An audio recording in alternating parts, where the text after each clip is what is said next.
De cara al año 2018, Millonarios llegaba como el vigente campeón del fútbol colombiano, tras ganar aquella recordada final contra Santa Fe con el agónico gol de Henry Rojas.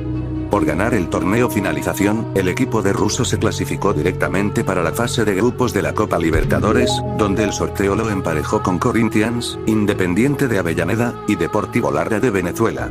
Para afrontar este difícil reto, la principal incorporación fue la del golero venezolano Gilker Fariñez, quien venía de ser una de las grandes figuras del Mundial Sub-20, llevando a la Vinotinto a una histórica final. Otra de las grandes apuestas de aquel mercado, fue la compra de Santiago Montoya al Tolima, por una cifra que rondaba los $2 millones.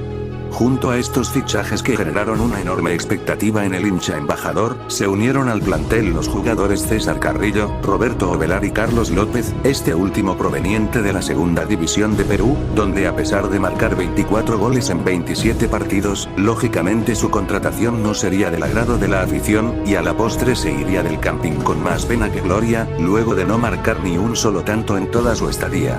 Estas nuevas caras trataban de suplir las múltiples bajas que sufrió el equipo, entre ellas la marcha de Nicolás Viconis al Puebla de México, la de Maxi Núñez a Patronato, y la de Harold Santiago Mosquera a la Liga de los Estados Unidos.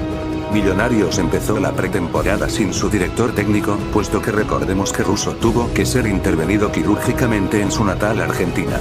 Por desgracia, esta no fue la única vez en la que el estratega tuvo que ser internado de urgencia, ya que solo unos días antes de la Superliga contra Atlético Nacional, presentó una infección por la que no podría estar presente en esos encuentros. Al final, el entrenador argentino se terminó perdiendo una gran parte del primer semestre del año. En ese contexto, el equipo quedó a cargo de su compatriota y asistente técnico, Hugo Gotardi. Luego del empate sin goles en la ida en Bogotá, el panorama se pondría muy desfavorable tras el gol de Andrés Rentería en el Atanasio, que momentáneamente coronaba al conjunto verdolaga.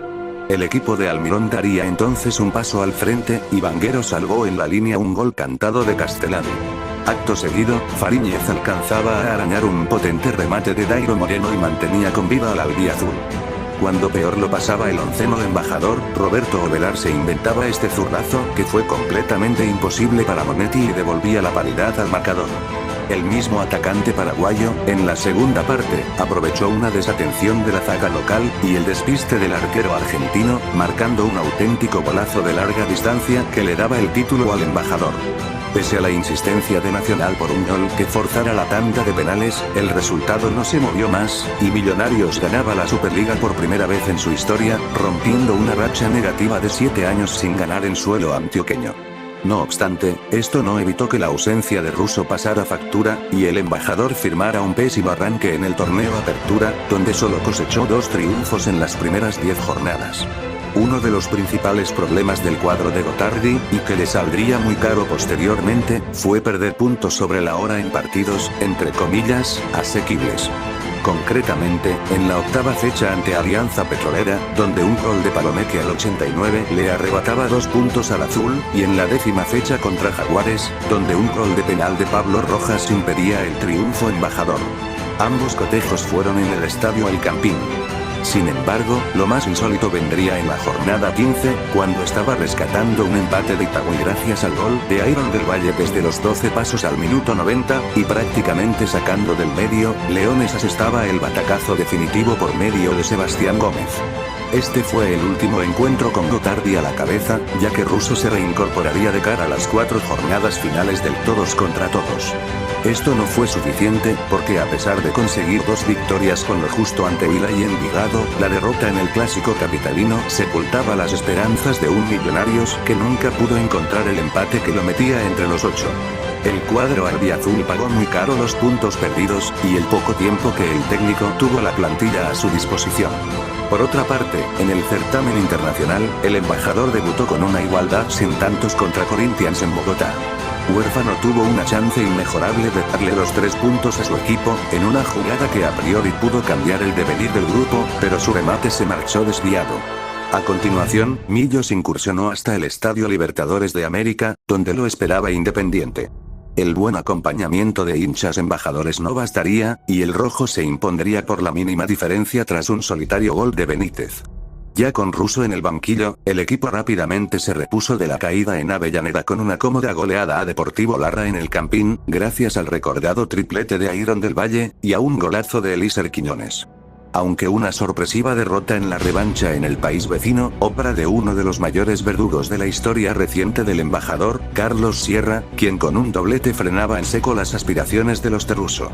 Las cosas se pondrían aún más cuesta arriba en la quinta fecha, donde Millonarios dejó pasar una oportunidad de oro para asegurar su clasificación, superar la fase de grupos después de 21 años, y de paso dejar contra las cuerdas al máximo ganador de la competición.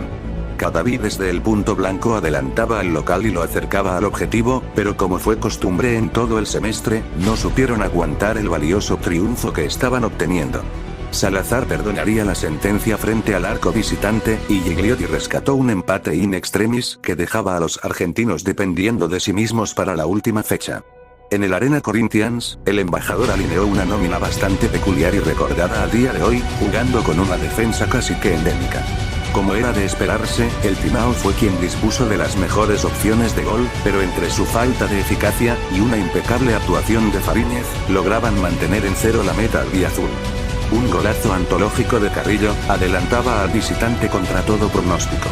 En ese contexto, Millonarios necesitaba un gol de Lara en Argentina para avanzar de ronda, pero la ayuda del cuadro venezolano nunca llegó. Por el contrario, Independiente certificó su clasificación con un gol de Gigliotti.